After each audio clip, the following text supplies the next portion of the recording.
Hi guys, well it's a lovely day, the sun is shining, the birds are tweeting in the trees and I'm still grounded. I have found my pointer. Anyway, more test equipment from the Picker Patterson Hall. This is a fault locator or a microometer or milliometer. I think it's micro in the case of this one. And we're just going to have a quick look at it. It does power on, it does appear to do something, but the probes aren't especially great. And it just needs to clean up and we'll have a quick poke around on it. So without any further ado, let's tear into this and see what's going on. And again, usual public service announcement, if you haven't whacked the bell on, please do and hit subscribe. So let's have a look. We shall turn it off. This is quite an old piece of equipment. It's something I've wanted for a while.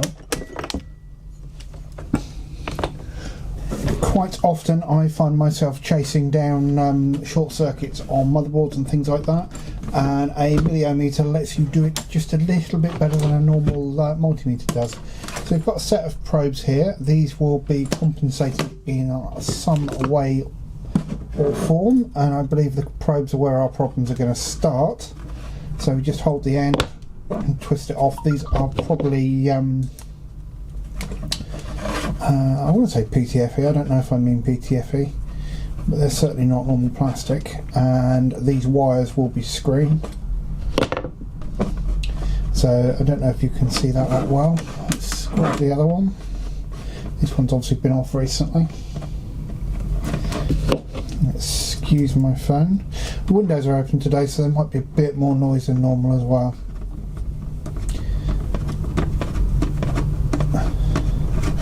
There we go. Let's just zoom you down a bit on this.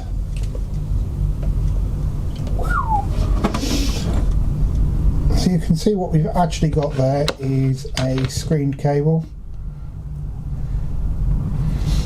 and then the screen and the conductor are connected down to the tip. What this does is it allows the meter to know exactly what the resistance to the leads are and what the resistance is at the exact time, the exact tip, so it allows compensation. Now, we're not going to put the ends on them because I think these need remaking. I think we need to think of a way of redoing these. So I think the best way to go at these is going to be to get some silicon style microphone cable, the really flexible stuff. And I think what the best we'll probably be able to do is to take these to insulated 4mm or shrouded 4mm and then use normal 4mm probes. I haven't got any to hand, but quite a lot of multimeters, mine included, the meter leads are just 4mm to 4mm, and then the probes themselves are a shrouded 4mm to a probe tip. So that would give us some flexibility, and then obviously we've got the compensation down there. This is quite an elderly style connector. I think for some reason people call them aircraft connectors. They're actually used on CB radios more than anything else. Where's my screwdriver? These were quite commonly used for microphone connectors. We've used them on projects as well. That is frozen and corroded, so we're probably not really going to get in there. So I think one of the jobs we're going to do with this off camera is going to be actually completely rebuild these probes. So I mean, generally how would we use this? So we've got a printed circuit board with a short on. We don't know where the short is. If you put your meter on your standard 200 ohms mode, which most of them have, then or even if you've got something as low as 20 ohms, you're only going to get an ohm or two. You're only going to get an ohm or two to actually find the short, whereas this will give you a lot more space and you can work your way around until you find the short.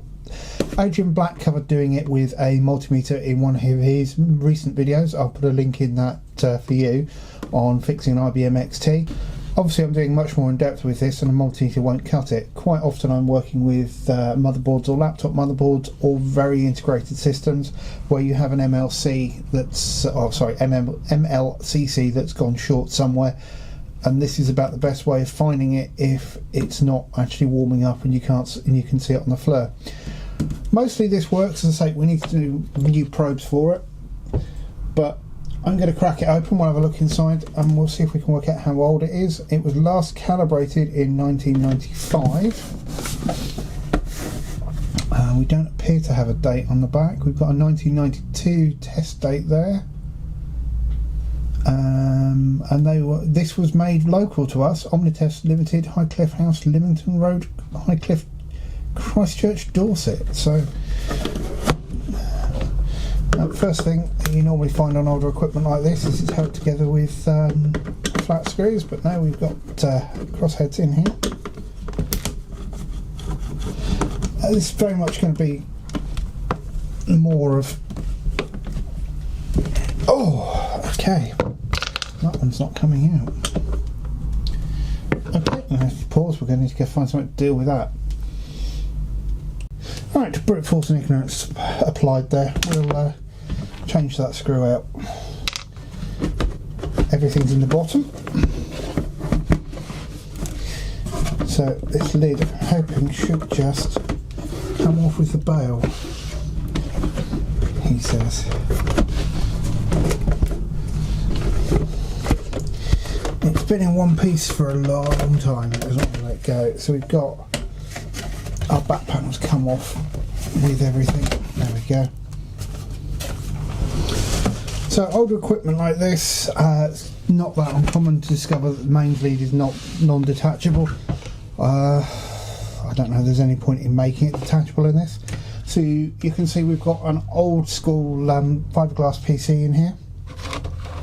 It's all through hole, it's all quite basic, so there's not really anything exciting going on here. That is probably going to be a Lascar of similar meter in the front. It's a PCIM 176J. That would be an off-the-shelf LCD meter movement. I say movement, but yeah, that sort of thing. At the time this was made, LCD was a fairly new technology, and most manufacturers, including the one that I work for, use modules like this. It saved you having to do all the complicated stuff. A lot of manufacturers like this did analog stuff and they didn't do anything more. So, right, let's have a quick look in here. So we've got a date code in here, 86, 86, none, 86, 86, 86, none. So I think we might be looking about 1986. The technology looks about right for 86. Get one on that meter. 986. So I think, yeah, we're leaning towards 1986 on this. Transformers are sometimes marked, but not in this case. I don't even pretend to know how this works. It is basically just a meter, nothing else. We have fuses for each range though. I'm impressed with that. So no, actually these are fuses for each one of the these are fuses for each one of the connections that go out on that front panel board. So that's good. So we've got a bridge rectifier, stabilising caps, and then we've got a normal shunt regulator type setup. I think there we've got 2 transistors there, we've got 2 power transistors there, we've got some fairly hefty diodes up there, so there's some level of protection going on there as well. I can't believe that's the bridge. It could well be, depends on how many windings we've got. We've got this Masters 15-0, 15-0, so yeah, I think there's 2 windings on there. The middle will be common. We've got our bridge rectifier here. These will be regulated transistors, so regulated pass transistors, so we've got a diode bridge in there for protection, I suspect. The diode bridge does appear to be fed more or less directly from those fuses, so yeah, that's what's going on there. It's not really much in here.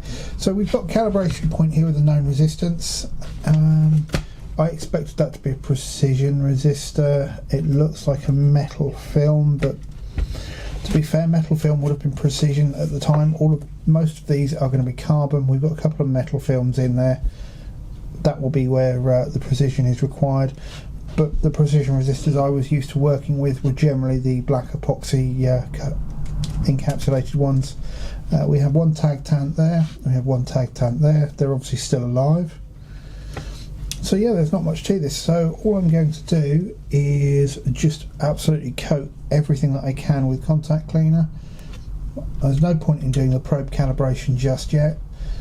We've got a calibration here, so we've got a set 0 and 100 ohms, so I assume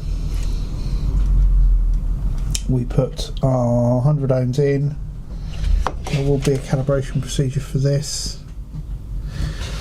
We'll have to play with those and see what they do. So 0 is going to be obvious, that'll be short probes, make sure you've got 0, and then this VR2 100 ohm cal will probably be, you put your probes in here, and then I'd imagine you put it on the 200 ohm range and then adjust this to get your 100 ohms. So limited self-calibration, but for the purposes of fault detection and fault elimination, that's probably good enough. We're not actually depending on those measurements, so to speak. So I'm just going to clean up in here, and then we'll probably just slam the lid on, because I don't think there's anything we can really do.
What we'll do is, before we go too nuts, we'll quickly plug this in.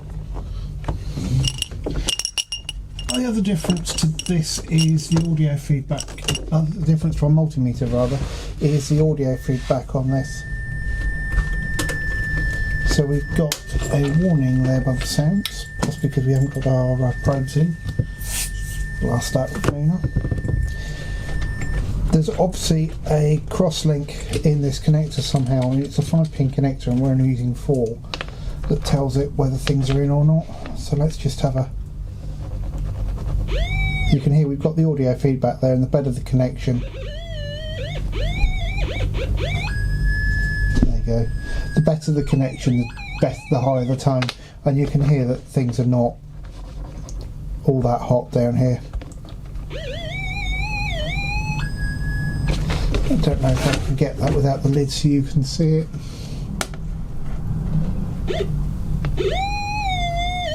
Let me see if we mess with it, it will come good. If we use the 100 ohm input on the back, it's really not very good at all. So let's just push that in there, push that in there, and we go on to our 200 range, and even on a basic meter it should be better than that, but I'm almost certain that is down to these leads, so we'll make all of the bits up and we'll make some new leads for it. So for now, let's slam the lid back on. The lid is utterly grim.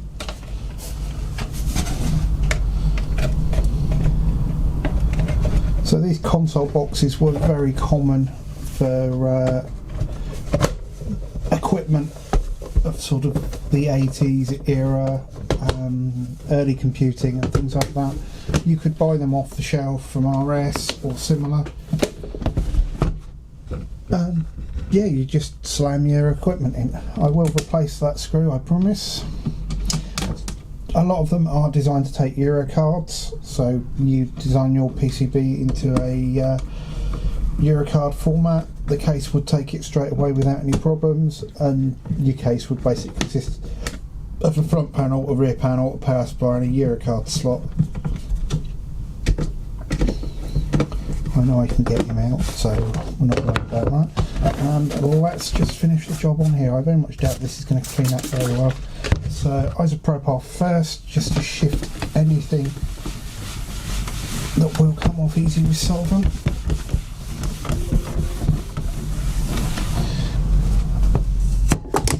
Oh, and then the foam cleaner. And just let that sit for a few seconds, and that will quite often lift a lot of stuff out, but I'm not expecting this to ever be perfectly clean. I just like it slightly better than it is. Things falling off everywhere now. Again, the time this was designed, it's not beyond the realms of possibility that people were smoking around it.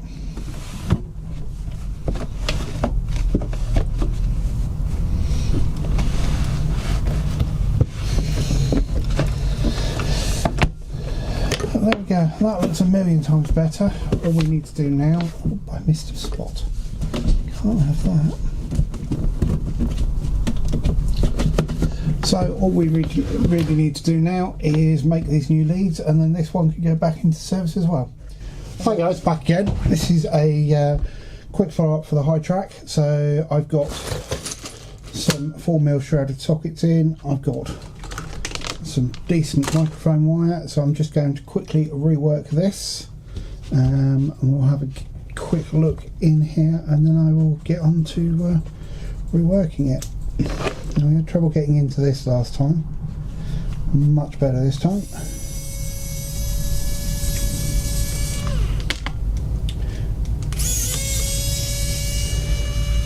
So anyone that worked on CB radios or owned CB radios in the 80s and 90s will recognise this connector and just how horrible they are.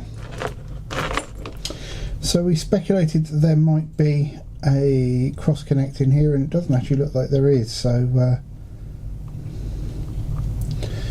I guess we could be sensing off these pairs. So we've got our centre outside, so we'll want to follow that fairly closely.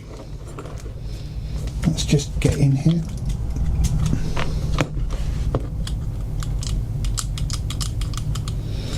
This is Hellman sleeving. Those of you that have never used it, you don't know what you're missing.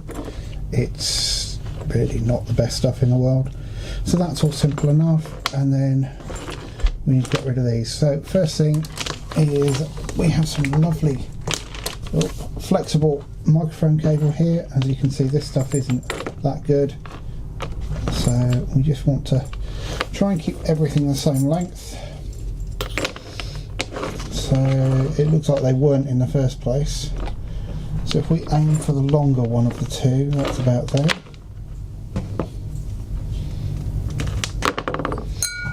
That's probably too short to use, we'll check. No, they're more or less perfect.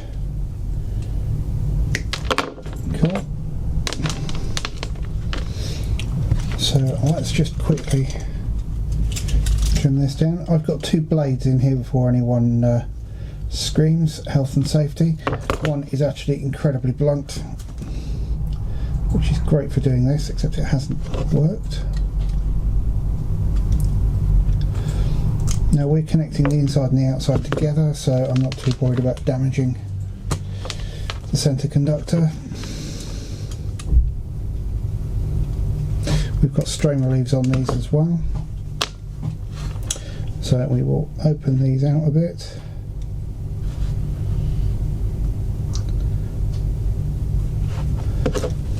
And then just strip the central conductor off, twist it all together, have some extra flux on there, and we should be able to tin it.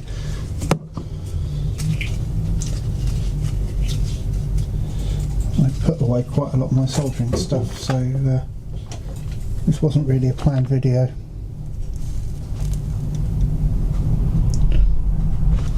we go, that one's done.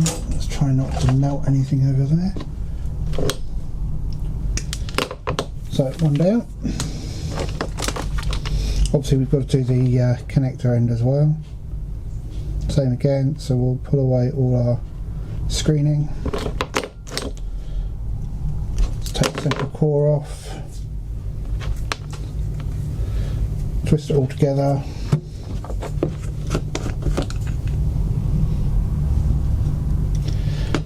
Bit of flux. There's not really any real need to add the extra flux. It's just that the lead-free solder I'm using here is a bit garbage, so better safe than sorry. And then we'll trim that one down. There's no positive and negative on this, and that kind of makes sense. So I have a great big bag of jacks that arrived this morning here, and I think what we'll do is, because I don't necessarily have the use for them, we'll use the rather cheap looking yellow jacks. There is a dog behind me. I think that's all we need. The rest of these can go away.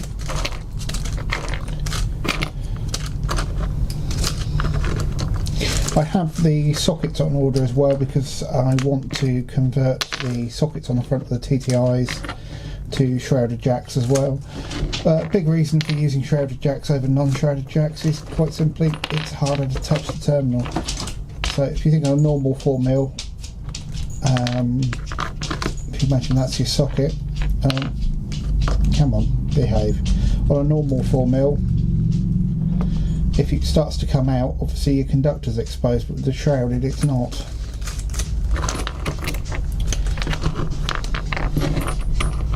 Come on.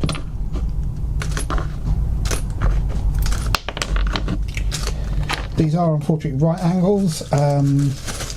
The state of the electronics and electrical supply chain at the moment is awful.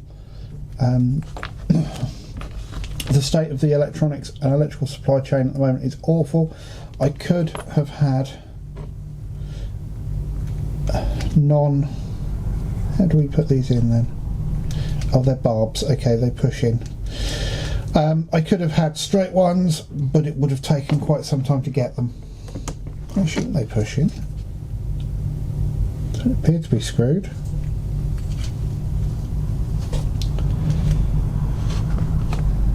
Right, let's just do this. So down the centre of each one.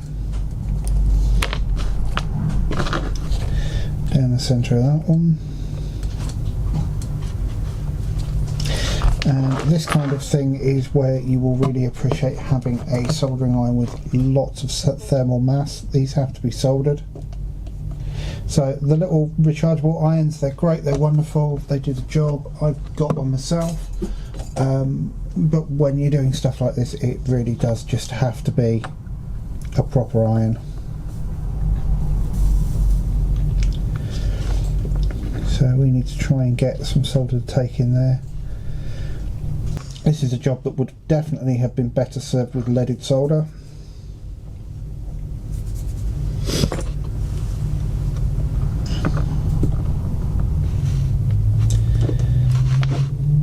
There, we get that in there. Chuck a bit more solder on there.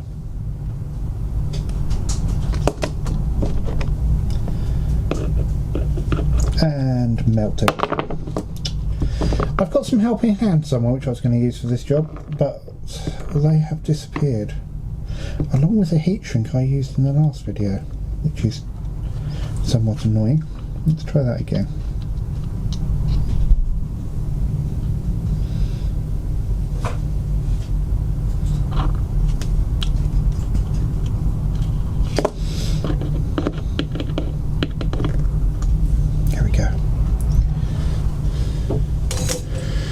Especially when you're soldering things with high thermal mass like this, don't just immediately pull away because the terminal will come straight out.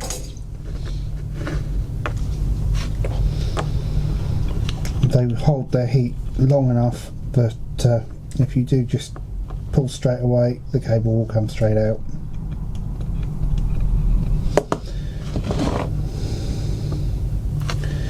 There we go.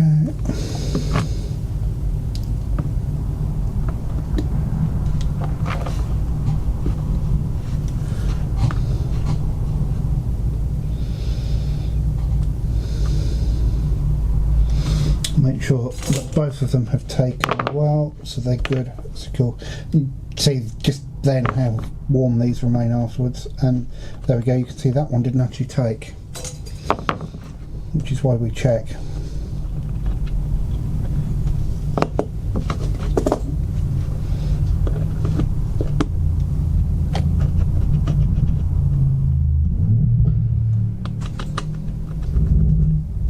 That's better.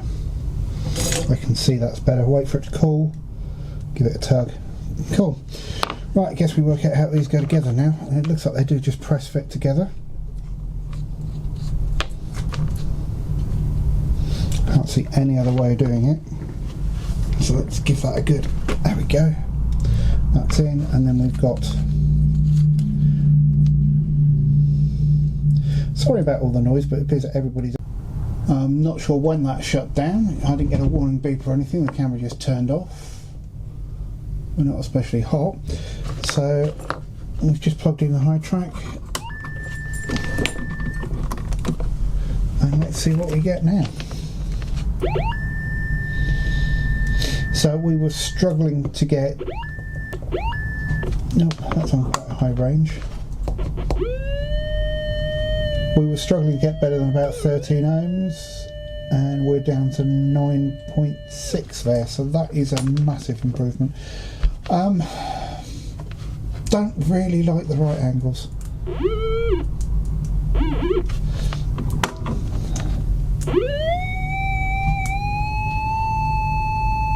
200 milliohms, 2 ohms. Yeah, down as near 0. So that needs calibrating now. I won't go through that. We will just quickly put this back together. He says failing to get it out of the machine. It will be nice to find the little grub screw that's gone walkabouts, but yeah, there are limits. I will find where the heat shrink has gone and redo that. Yeah. Can't say I'm still a fan of these connectors. Still a fan? Can't still say that I am a fan of these connectors.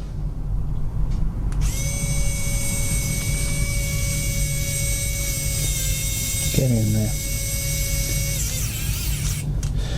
But there we go. So our high track now has lovely new modern probes.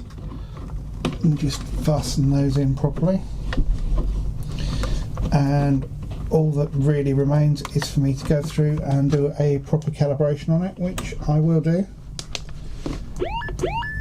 But that is much better. I mean, you remember the noises that was making in the video. So there you go. Difference in conductivity just through the joint there. I'll probably play tunes with that. Let's see.